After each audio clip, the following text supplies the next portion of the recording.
নমস্কার শ্রোতাগণ, আবারও চলে এসেছি আপনাদের কাছে কলকাতার কাছেই পার্ট 2 নিয়ে।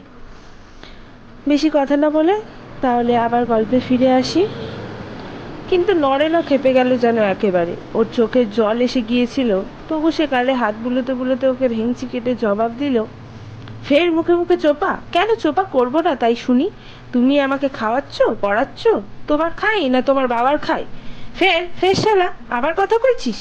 আমার বাবার খাস না তো কার বাবার খাস? তোর বাবা আমার বাবা কি আলাদা? মুখ্য ডিম কোথাকার! তুমি আমাকে বারবার কে? আমাকে গালাগালি দেবার কে? আমি যা খুশি তাই করব। নরেন রাগে গজরায়, আর এক একটা বাক্য শেষ হওয়ার সঙ্গে সঙ্গে দেবেনের সামনে পা ঠোকে। দেখবি দেখবি একবার! তেরে এগিয়ে যায় দেবেন। শুরু হয়ে গেল গজগচ্ছপের লড়াই। দেবেন ওর চুলের মুঠি ধরে মাথাটা হেঁট করে পিঠে ঘুম ঘুম করে কিল মারতে লাগলো। নরেন ওর যে হাতটা সামনে পড়লো সেইটা ধরলে সজোরে কামড়ে, এমনই জোরে কামড়ে ধরেছিল যে কষ বেয়ে কয়েক ফোঁটা রক্তও গড়িয়ে পড়লো। ফলে দেবেনের স্ত্রী মরা কান্না জুড়ে দিল। শ্যামা প্রথমটা ব্যাপারটা দেখে স্তম্ভিত হয়ে গিয়েছিল। এখন রাধারানী কেঁদে উঠতে সেও চিৎকার করে কেঁদে উঠল। আর ক্ষমা সুন্দরী ওদের কাছে এসে মেঝেতে মাথা খুঁড়তে শুরু করলেন। ওরে তোদের জ্বালায় আমি মাথা খুঁড়ে মরবো? ওরে কেউ আমাকে আফিং এনে দে রে, খেয়ে মরি। আমার আর সহ্য হয় না। বিয়েবাড়ির সব কুটুম্ব তখনও বিদায় নেয়নি। তাদেরই দু চারজন ছুটে এসে অতি কষ্টে দুই ভাইকে আলাদা করে দিলে। নরেনকে ঘরে পুরে বাইরের থেকে শেকল তুলে দেয়া হলো। সে ভেতরেই দাপাদাপি করে গজরাতে লাগলো। আর দেবেন কামড়ানো জায়গাটা ফটকিরির জলে ধুয়ে কাপড়ের ফালি দিয়ে বাঁধতে বাঁধতে অবিশ্রান্ত গালাগালি দিতে লাগলো। বলা বাহুল্য যে তার মধ্যে নিজের বাবা মাও বাদ গেলেন। সেদিন সন্ধ্যার পর কিছুক্ষণ বিপন্ন মুখে ইতস্তত করবার পর শ্যামা লাজ লজ্জার মাথা খেয়ে একসময় বলেই ফেলল, মা, আজ আমি তো আপনার কাছে শোবো। ক্ষমার মুখটা চকিতে রাঙা হয়ে উঠলেও সস্নেহে ওর গায়ে হাত বুলিয়ে বললেন, তাই শুও মা, দরকার নেই আজ আর ওই বাঁদরটার কাছে গিয়ে। কিন্তু সে বন্দোবস্তের কথা নরেন জানতো না। সে শুয়ে শুয়ে খানিকটা অপেক্ষা করার পর কান পেতে যখন বুঝতে পারলে সব বাড়ি নিস্তব্ধ হয়ে গেছে, অর্থাৎ সবাই শুয়ে পড়েছে, তখন আর স্থির থাকতে পারলে না। মার ঘরের বাইরে এসে শেকলটা নেড়ে প্রশ্ন করলেন, মা, বউ কোথায়? শ্যামার বুক ভয়ে গুরু গুরু করছে। সে সজোরে শাশুড়িকে আঁকড়ে ধরল। ক্ষমা একটুখানি চুপ করে থেকে বললেন, বৌমা ঘুমিয়ে পড়েছে এখানে, তুই শুতে যা। ওকে ডেকে দাও না, ঘুমিয়ে পড়েছে তো কি হয়েছে, নবাব নন্দিনী? আজ থাকবে, ওর শরীরটা খারাপ। বারে, বউ যদি তোমার কাছেই থাকবে তো আমার বিয়ে দিলে কেন? খেলে যা, ওইখানে দাঁড়িয়ে দাঁড়িয়ে আমার সঙ্গে চোপা করতে লজ্জা করছে না? যা, এক রাত্রির বউ আমার কাছে রইল তো মহাভারত অশুদ্ধ হয়ে গেল একেবারে। ওধারে দেবেন ততক্ষণে তার ঘরের জানলায় মুখ বাড়িয়েছে। ফের যদি কারোর গলার শব্দ পাই একবার তো কেটে দুখানা করে ফেলবো বলে দিচ্ছি। সে বেরিয়ে আসতো যদি না রাধারানী পিছন থেকে ওকে জড়িয়ে ধরে ঝুলে পড়তো একেবারে। কিন্তু কে জানে কেন নরেনও আর বিশেষ গোলমাল করলে না। শুধু বন্দোবস্তের বিরুদ্ধে তার আপত্তি এবং রাগ জানাবার জন্য দুম দুম করে পা ফেলে নিজের ঘরে গিয়ে ঢুকে ঝনাত করে দরজাটা বন্ধ করে দিলে। তবুও বিয়ের 8 দিন পরে শ্যামা যখন 1 বছরের মতো বাপের বাড়ি ফিরে এলো, তখন ওর কিশোর স্বামীর জন্য বেশ একটু মন কেমনই করছিল। স্বামীর যে পরিচয় এই কদিনে সে পেয়েছে তা আশারও নয়, আনন্দেরও নয়। তবু কিসের যেন একটা আকর্ষণ ওকে উন্মনা করে তোলে। সে অবসর পেলে জানলায় বসে বসে নরেনের কথা ভাবে। আসবার সময় অবশ্য নরেন বলে দিয়েছিল, গিয়ে চিঠি লিখিস। ও মা, সে আবার কি? চিঠি লিখবো কি? কেন, তুই তো লেখাপড়া জানিস, আমি কি আর একেবারে জানি না? আজকাল তো অনেকে চিঠি লেখে শুনেছি। সবাইকে ঘাড় নেড়ে শ্যামা জবাব দিয়েছিল, না না, সে আমি পারবো না। হয়তো বট ঠাকুরনের হাতে পড়বে, নয়তো দিদির হাতে। কি ধরো মার হাতেই পড়লো, সে ভারী ঘেন্নার কথা। তারপর তুমি যদি জবাব দাও আর মা যদি দেখতে পান, মা গো! নরেন খাটের পা বসে পা দোলাতে দোলাতে এক হাতের একটা নখ কাটছিল দাঁত দিয়ে। সে জবাব দিতে পারেনি ভালো রকম, শুধু প্রশ্ন করেছিল, তবে? এই তো এখান থেকে এইখানে, তুমি যাবে রোজ রোজ? হ্যাঁ, তোর মা যদি নেমন্তন্ন না করে? তখন বিনা নেমন্তন্ন শ্বশুরবাড়ি যাওয়ার কথা কেউ ভাবতেও পারত না। ফের তোর মা, বলে দিয়েছি না তিনি তোমারও মা, শুধু মা বলবে। ধস, লজ্জা করে। প্রসঙ্গটা সেখানেই চাপা পড়লেও শ্যামা ভোলেনি। ওর যমজ বোন উমাকে দিয়ে মার কাছে কথাটা পাড়িয়েছিল। মাও অবিবেচক নন। তিনি প্রথম প্রথম একটু ঘন ঘনই নিমন্ত্রণ করতে লাগলেন, কিন্তু তার ফলে জামাইয়ের স্বভাব আর চাপা রইল না। প্রেম সম্ভাষণের উষ্ণতা ও উগ্রতা শুধু পাশের ঘরে কেন, মধ্যে মধ্যে গোটা বাড়িটাই কাঁপিয়ে তোলে। বিশেষ করে যেদিন গালে 5 আঙুলে দাগ শুদ্ধ মেয়ে ভোরবেলা বেরিয়ে এলো, সেদিন আর ওর মা রাসমণি স্থির থাকতে পারলেন না। তিনি খুব রাশবাড়ি মানুষ ছিলেন, একা মেয়ে ছেলে 3টি বালিকা নিয়ে বাস করলেও কেউ একটা কথা বলতে সাহস পেত না। তিনি ঘরে ঢুকে সোজা তর্জনী দিয়ে সদর দরজা দেখিয়ে জামাইকে বললেন, যাও আবি নিকাল যাও, আর কোনোদিন এ দরজায় ঢুকো না, মেয়েও আর আমি পাঠাবো না, বুঝবে মেয়ে আমার বিধবা হয়েছে, যাও বলছি। ওর রণরঙ্গিনী মূর্তি দেখে জামাই নরেন ভয় পেয়ে গেল। সে আমতা আমতা করে বললে, মায়েরই মা, আপনার দিব্যি। হঠাৎ রাগের মাথায়, মানে মেয়েও আপনার বড্ড ঢ্যাঁটা, এই আপনার পায়ে ধরছি। আর কখনো সে হেঁট হয়ে পায়ে ধরতে যেতেই রাসমণি 2 পা পিছিয়ে গিয়ে আরো কঠোর স্বরে বললেন, যাও, কোনো কথা শুনতে চাই না, আবি নিকাল যাও।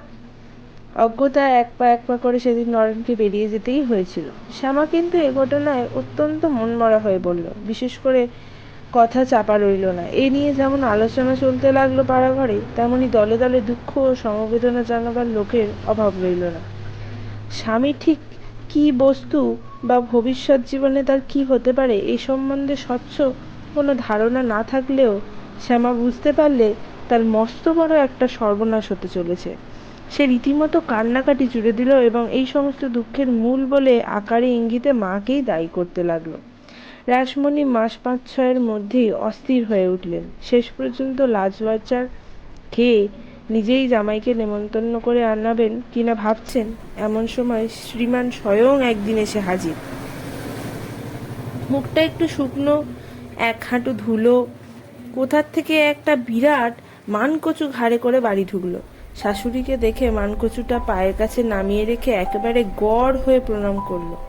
তারপর একটু কাঁচু মাচু ভাবেই বললে, এই এদিকে এসেছিল, মানে একটু কাজ ছিল কি ছিল না, তা মা বললে যাচ্ছিস যখন কচুটা বেয়ান ঠাকুরনকে দিয়ে আয়। মানে বললে বিশ্বাস করবে না, কচুটা আমাদের বাগানে। অতি কষ্টে হাসি সামলে রাসমণি বললেন, আচ্ছা হয়েছে, তোমাকে বাবা আর 1 ঝুড়ি মিথ্যে কথা বানিয়ে বলতে হবে না। হাত মুখ ধোও, খাওয়া দাওয়া করো। নরেন যেন হাঁপ ছেড়ে বাঁচল। জল খাওয়া শেষ করে শাশুড়ির রান্নাঘরের চৌকাঠে বসে তার সঙ্গে গল্প জুড়ে দিলে। কত কি গল্প! সে অনর্গল বকুলিতে রাসমণি যেন হাঁপিয়ে উঠেছিলেন। 2-1 বার ধমকও দেবার চেষ্টা করলেন, কিন্তু সে ধমক গায়ে মাখবার পাত্র নরেন নয়। তবে রাসমণি তার মত বদলাবার মেয়ে নন। পরের দিন সকালে উঠতেই জামাইকে তিনি বললেন, আজকে ভালো দিন আছে, শ্যামাকে নিয়ে তুমি বাড়ি চলে যাও। নরেন তখনও বুঝতে পারেনি। সে বললে, কিন্তু এখনো তো 1 বছর হয়নি, তাছাড়া সেই দিরাগমনের কি সব আছে টাছে। তা থাক, নিষ্প্রিয় কণ্ঠে বললেন রাসমণি, মেয়ে থাকতে পারে এখানে, কিন্তু তোমার তাহলে আশা হবে না। যা ভালো বোঝো করো, তবে মেয়ে যেতে চায়, সে ব্যস্ত হয়েছে, নিয়ে যেতে পারো। আমি গাড়ি ভাড়া করে দিচ্ছি, ভাড়াও দিয়ে দিচ্ছি, ঘর বসতে যা জিনিস সঙ্গে দেবার আনিয়ে দিচ্ছি। স্বামী সঙ্গে করে নিয়ে গেলে দোষ নেই শুনেছি, আজই নিয়ে যাও। কিছুতেই কোনো রকমেই তাকে টলানো গেল না। শ্যামা কাঁদতে কাঁদতে চলে গেল। রাসমণি খুঁটিয়ে সব বাজার করে গাড়িতে তুলে ওদের বিদায় করে দিয়ে কাঁদতে বসলেন। তার আগে ওর মুখের একটি শিরাও কেউ কাঁপতে দেখেনি। যদিও শেষ পর্যন্ত ওর প্রতিজ্ঞা রাখা সম্ভব হয়নি, ক্ষমাসুন্দরী নিজে এসে ছেলের হয়ে হাতে পায়ে ধরে ক্ষমা চেয়ে গেলেন। বললেন, ভাই, এ হিন্দুর ঘরের বিয়ে, ও সিঁদুরের দাগ তো মোছবার নয়, তাই বলে পেটের মেয়েটাকে শুদ্ধ ত্যাগ করবে? আমার মুখ চেয়ে তুমি ওকে মাফ করো। রাসমণিও মনে মনে বোধহয় দুর্বল হয়ে এসেছিলেন। তিনি মেয়ে জামাইকে আবার নিমন্ত্রণ করে ডেকে আনলেন। আবার আসা যাওয়া শুরু হলো। দিন কাটতে লাগলো, কিন্তু দিন মাস বছর একটু একটু করে বালিকা শ্যামার তনুদেহই শুধু কৈশোরের লাবণ্যে ভরে দিয়ে গেল। ওর অদৃষ্টের কোনো পরিবর্তন আনতে পারল না। বয়স বাড়ার সঙ্গে সঙ্গে স্বামী স্ত্রীর পরস্পরের প্রতি আসক্তি বাড়তে লাগলো, এটা ঠিক। তবে তাই বলে লাঞ্ছনা বা প্রহারের মাত্রা শ্যামার একটুও কমল না। সে যেন নরেনের নিজস্ব সম্পত্তি, আর শুধু যথেচ্ছ অত্যাচার করার জন্যই যেন ভগবান এই সম্পত্তি ওকে মিলিয়ে দিয়েছেন। দেবেন নিজেও রকচটা, ও রাগী হলেও এতটা ইতরত সহ্য করতে পারত না। মধ্যে মধ্যে শাসন করতেও যেত। তার ফলে অধিকাংশ সময়ই একটা বীভৎস বিবাদ, এমনকি হাতাহাতিও বেঁধে যেত। দুই ভাই অপরকে নির্বিচারে এমন মা বাপ তুলে গালাগাল করতো যে শ্যামা ও রাধারানী দুই হাতে কান ঢেকে পালানো ছাড়া উপায় থাকতো না, এবং ক্ষমা ঘরের মধ্যে ঢুকে ঢিপ ঢিপ করে মাথা খুঁড়তেন।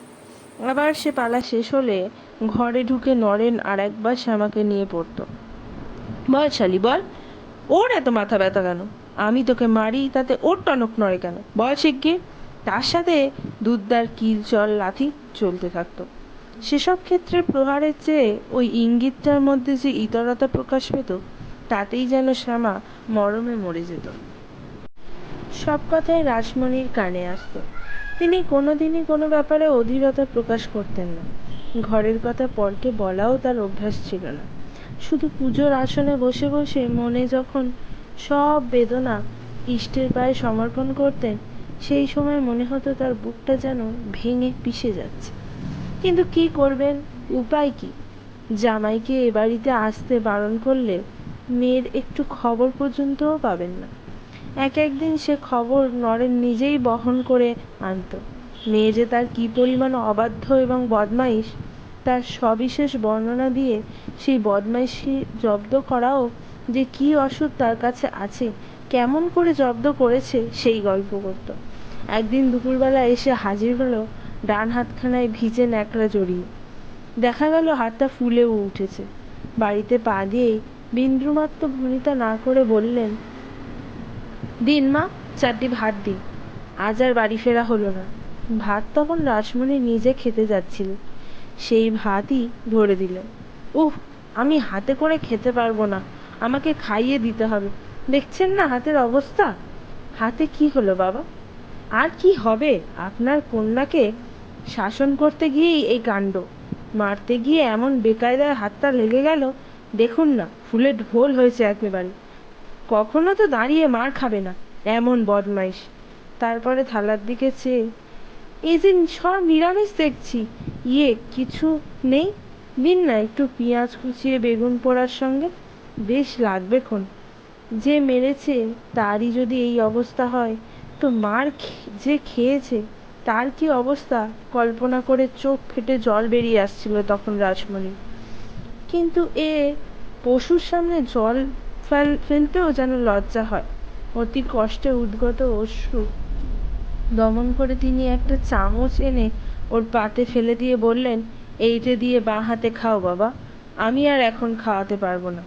তা মন্দ নয়, তবে পেঁয়াজটা দিন না, না হয় আমিই নিজেই কেটে নিচ্ছি। আপনি আবার এখন হাতে গন্ধ করবেন না, উমা দিচ্ছে। তিনি অস্ফুট কণ্ঠে একটা উচ্চারণ করে ঘর থেকে বেরিয়ে গেলেন।